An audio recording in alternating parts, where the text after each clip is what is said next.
மத்திய உள்துறை அமைச்சரும் பாஜகவின் மூத்த தலைவர்களில் ஒருவரான மாண்புமிகு அமித்ஷா அவர்கள் பெரும் முயற்சி எடுத்து வருகிறார்கள்.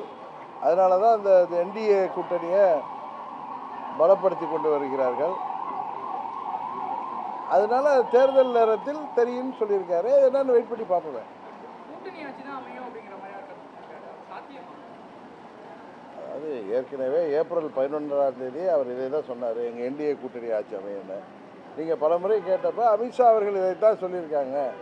ஏன்னா எப்பெல்லாம் மத்தியில் 2014 இருக்கட்டும் 19 இருக்கட்டும் மோடி அவர்கள் அறுதி பெரும்பான்மையோட வெற்றி பெற்ற போது கூட கூட்டணி மந்திரி சபை தான் அமைத்தார்கள். அதுதான் அவங்க தேசிய ஜனநாயக கூட்டணின்னு சொல்கிறதா தான் நான் நினைக்கிறேன்னு சொன்னேன். இப்போ அதை தான் அவர் சொல்லியிருக்காரு. சாத்தியம் எல்லாமே சாத்தியம் தானே, உறுதியாக இருக்கும். ஒத்த கருத்து உள்ள கட்சிகள், அதாவது கொள்கை வேறாக இருந்தாலும் திமுகங்கிற ஒரு தீய சக்தியை ஆட்சியிலிருந்து அப்புறப்படுத்த வேண்டும் அப்படிங்கிற ஒரே நோக்கத்தினால தான் எல்லா கட்சிகளும் இணைஞ்சிருக்கோம்.